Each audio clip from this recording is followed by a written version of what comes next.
Surah al-Raad. Surah number 13. In the name of God, the most gracious, the ever merciful. This is Surah Alif Lam Mim Ra. These are the revelations of the Book of God, and whatever has been revealed to you by your Lord is the truth in its entirety.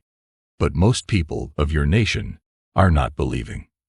It is God alone who has raised up high the skies without any pillars that you can see. Then he sat on his throne of governance, and he subjected the sun and the moon to a law. Each of them is moving along its path until an appointed time. It is he who governs the system of the universe. He explains his signs so that you are convinced of meeting with your Lord. And it is he who has spread the earth and planted the pegs of mountains in it, and made streams to flow, and produced in it pears of every type of fruit. He covers the night like a sheet over the day. Surely, in all these things, there are signs for those who reflect. And in the land there are portions adjoining one another, orchards of grapes, crops, palm trees which are both paired and single. All of them are nourished by the same water, but in their fruits we make one superior to the other. Surely, in all these things, there are signs for those who use their intellect. Now if you express wonder, then what is worthy of wonder is their statement. When we become clay, will we be raised to life again? It is these people who have rejected their Lord. It is they who have yokes in their necks. These are the companions of hell. They shall abide in it forever. They are asking from you to hasten evil before good, even though cases of exemplary punishment on this attitude have passed before them. In reality, your Lord is forgiving to people in spite of their excesses. And besides this, it is also a fact that your Lord is stern in retribution. These disbelievers say, why was not a sign of punishment revealed to this person by his Lord? Tell them, this is not your responsibility because you are only a warner, and for each nation there was a guide who came to it in this manner. When will a sign of punishment be revealed to them? God knows this the way. God knows about the foetus in the womb of every female, and also knows whatever increases or decreases in the wombs. Everything is in a measure with him. He knows the unknown and the manifest. He is the greatest, the supreme. Equal are in his knowledge those of you who converse secretly, and those who converse aloud, and those who are hidden in the darkness of the night, and those who walk in the day. The custodians of God's directives are in front of them, and behind them who guard them. They should not ask to be shown haste. God does not change his dealing with a nation unless it itself does not change its attitude. And when God intends to punish a nation, no one can avert it, nor can anyone be their helper against God. He it is who makes the lightning flash upon you, which creates both fear and hope, and it is he alone who lifts clouds laden with water. Their thunder, because of God's fear, extols him together with glorifying him, and angels too in this manner extol and glorify him because of his fear. He sends thunderbolts, then strikes them on whomsoever he wishes, at times right in the state, when they are disputing about God. In reality, he has great power. Calling him alone is the right thing. Those whom they call besides him do not hear them more than someone who extends both his hands towards water, that it may reach his mouth, even though it reaching his mouth is not possible in any way. In reality, the call of these disbelievers is only a call in vain. Whatever is in the heavens and the earth, all are prostrating before God willingly or unwillingly, and also their shadows morning and evening. Ask them, who is the master of the heavens and the earth? Say, God. Ask them, have you still made other guardians besides him who cannot even benefit or harm their own selves? Ask them, can those without sight and those with sight become equal, or darkness and light become the same? Or have they associated such partners with God, who have created the way God has created?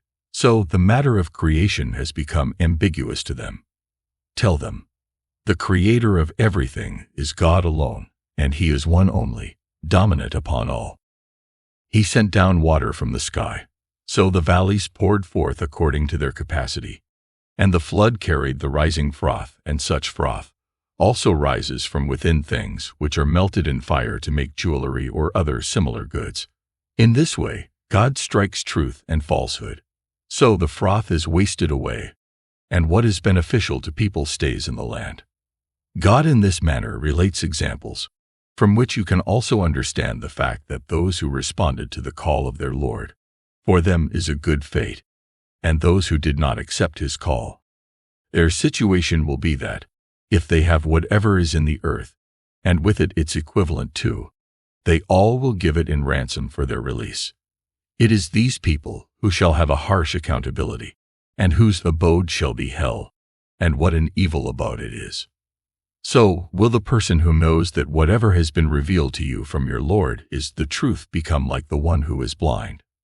This is a reminder, and only they receive a reminder who use their intellect, who fulfill God's covenant, and do not break this promise, and who keep intact what God has asked to keep intact, and fear their Lord and dread a harsh accountability.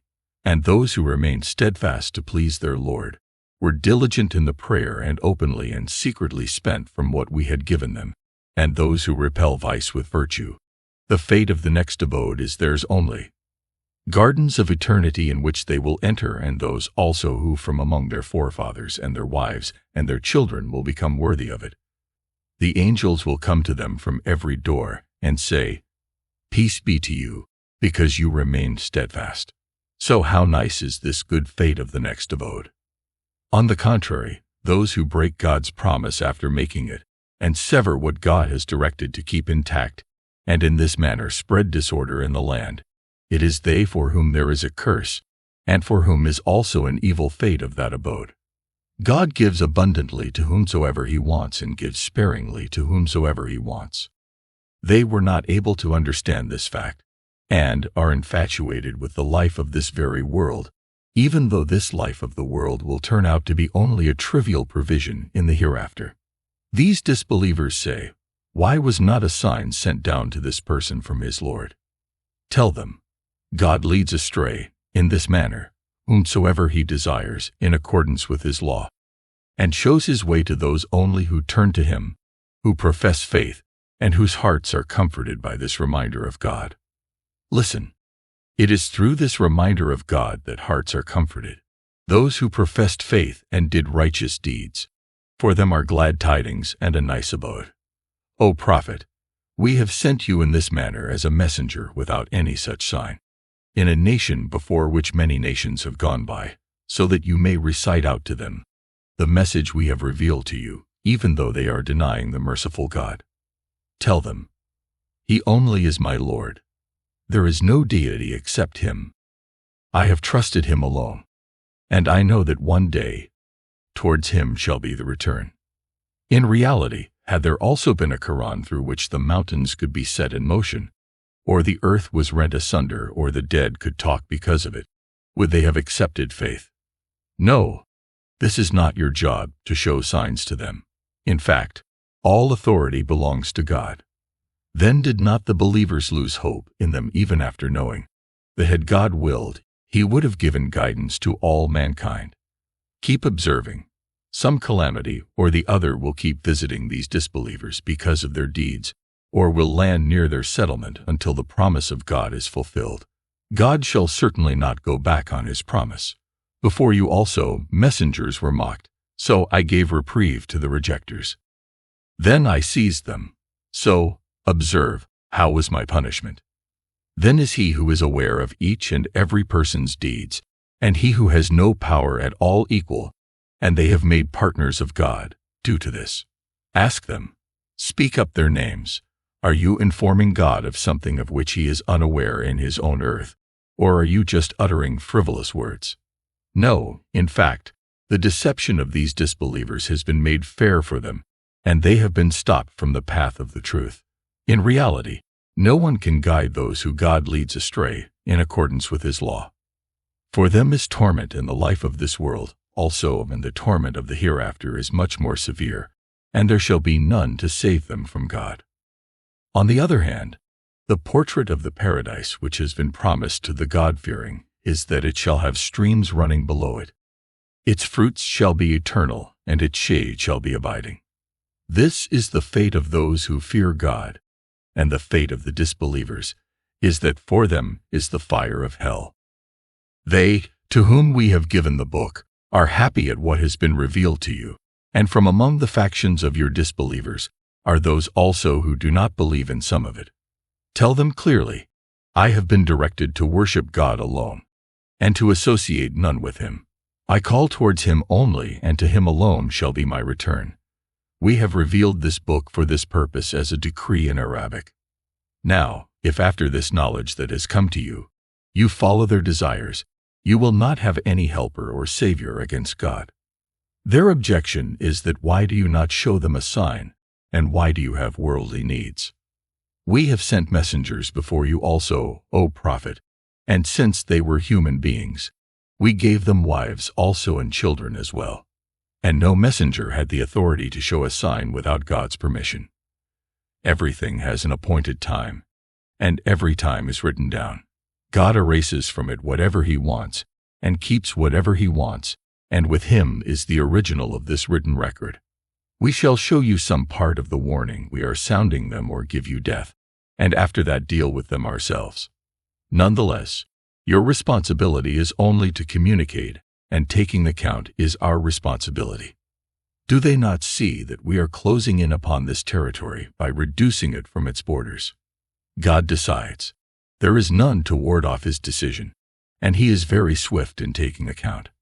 Those before them also schemed, but all schemes are in the hands of God. He knows whatever each is doing, and these disbelievers will also soon know for whom is the good fate of the next abode. Even after hearing all this, your disbelievers say, You have not been sent by God. Say, Sufficient is God's witness between you and me, and the witness of those who have the knowledge of the book.